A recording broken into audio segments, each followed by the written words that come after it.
What's up, guys? It's your favorite money muse, and I'm here to give you 3 reasons why you need to use a realtor when having hard money. I do want to apologize in advance to let you know that I was drinking some Thai tea earlier, and my tongue is orange. So I hope it's not a distraction because I can see it and it's so weird. But anyway, it has made my tongue orange, and yeah, whatever. Okay, anyway. So, first reason why you need to use a realtor when using hard money is because a realtor will be able to give you more of a current market analysis in that area of where you're getting your project. Now, you just understand the difference between a wholesaler and a realtor, okay? One just doesn't have a license, okay? Nothing's wrong with either or. It's just that hard money lenders would like for you to work with a licensed realtor because they'll be able to streamline the process a lot smoother, especially when dealing with contracts, especially when you're dealing with more of a public market, okay? Especially because and then two, if you're listing a house on a market, you're going to need a licensed realtor. What you don't want to do is have a wholesaler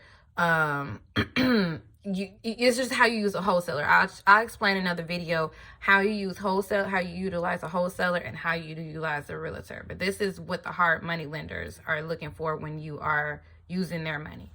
Okay, so like I said, you want to make sure that you are current market analysis, and they also have access to MLS. So that's a database that they will be able to pull information, and it will kind of look like this. And it will just have like the basic information that's not going to be listed necessarily just straight up on the internet. You can look up stuff. You can kind of find some information on Zillow. You can find some stuff when you are, looking at things. But 9 times out of 10, you're gonna need to get on a market database, especially if this is a house that's on market. You're gonna have to be able to get access to the lock boxes. It's certain people you got to talk to. You have to talk to a realtor because the actual owner's not going to talk to you half the time. They have a realtor, so they're not going to talk to you. You're going to need to be able to, maneuver around some things. So you're going to need to have a realtor. Now, if you are the licensed realtor, if you are the licensed contractor, if you are the licensed whoever, that's fine. But know your standpoint of when you are the investor. Because when you're an investor, you don't need a license for none of it. You just have to be willing to be responsible to make sure the projects are being seen through, okay? And have great project management skills. 2, you have an exit strategy. So your hard money lender is going to ask you, what is your exit strategy?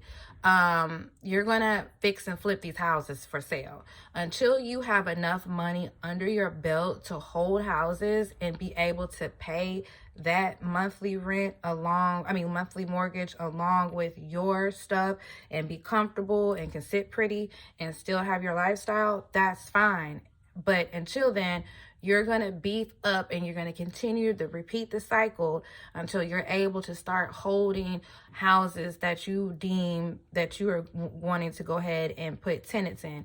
And make sure when I say holding them that you're not attaching yourself to these houses. This is not for you to be sitting there saying, "Oh, I love this house. I want to keep this house." No, this is your business. This is your investment. This is your finances, and this is how you're going to keep your money flowing. Okay.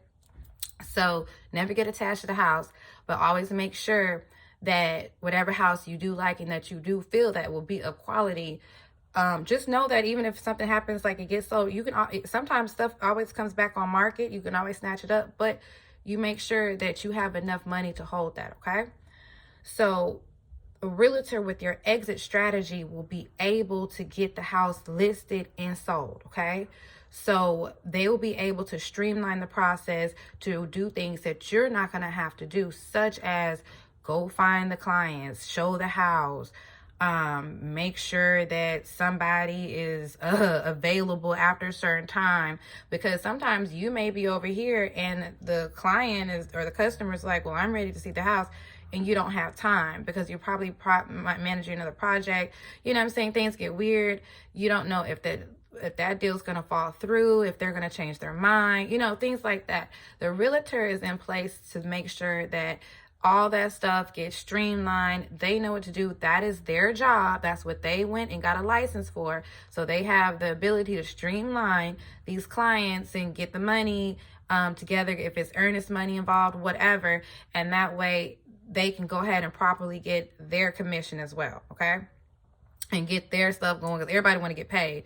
But I'm saying they'll be able to help get the process going so you won't have this big loan on you forever, and you're not worried about trying to sell the house, manage a project, and do all this other stuff. You're able to delegate the work, okay? And the last thing is that your realtor, look at them as your pool of investors, okay? They are potential even new leads for you. They can get to people and resources and be able to say, hey, I know I got one of my clients got a house over here, blah, blah, blah, you know, and they kind of, and their job is to kind of get out there in that public, to meet, to mingle. They're in certain type of groups to where, and even same with the wholesalers, you know what I'm saying? They're all in these certain type of groups to where they are able to mingle and meet and know who has what and blah, blah, blah, because they have access to the information that they legally are able to have, and they know the parameters around it. But they're able to say they can be used as a resource, okay? They can get new client, they can get somebody in that house, they can get that house sold, or they know someone who's interested, they know another investor, they know X, Y, and Z, or blah, blah, blah, blah, blah.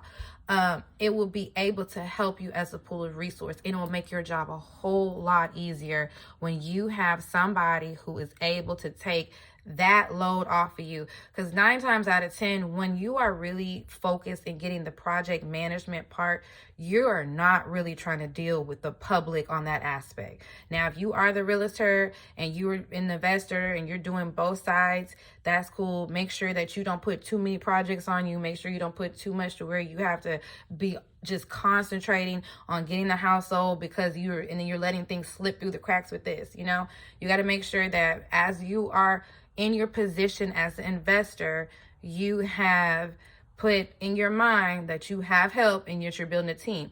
Now, if you don't know realtor, not, you know what I'm saying, the hard money, they can be able to help you, or, you know, get like I said, this is where your mentor comes in. But this is where you get, you know, on Facebook, you get online, you kind of look around and feel, and you get to know the realtors. They even have here in Memphis, they have this magazine, but anyway, it's like this Memphis flyer, but they have like, even like in your local newspapers, whoever, you know what I'm saying, the people that are your realtors in your local area. And also, with a suggestion with that, make sure that you do get a realtor that knows your market.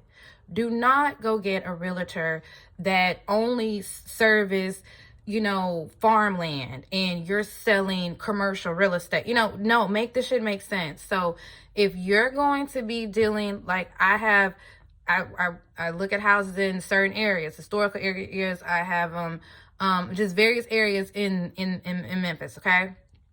Various areas, okay? But I'm working with more than one realtor, and they know that area. And they can tell me what people and what clients in that area is looking for. And that's helping me get my projects going. And they're going to keep going because I have competent people that I can work with. And even with that being said, it's the same way in another video, I'll show you how you use a wholesaler. But that's another way too, because the wholesaler will be able to tell you what type of this and that and what's really out there and what gems are out there to what you can convert. Because really at the end of the day, you are taking something, regardless if it was already whatever, wipe it off, but you're making it and you're converting it to where this is going to be affordable housing, or this is going to be housing for somebody that they can take on. You see what I'm saying? And they can do whatever they want to do with it. But make sure that you understand the difference between the two and how to use both. But also you have your real estate agent as your resource, okay? And if you don't like them, like I said, don't wait, get a new one, or you know what I'm saying, or if you like the ones you got, you know, keep them, whatever. But you have to start building your team, because this is going to start building your network, okay? And this is what will lead into your net worth. Okay. All right. So if you have any questions, let me know. If there's anything else you want me to elaborate on, let me know. I am going to work on another video showing you the different sides of wholesaling. And I actually got 2 more things I got to y'all. But yeah. All right. Talk to you guys later. Mwah. Love you. Bye.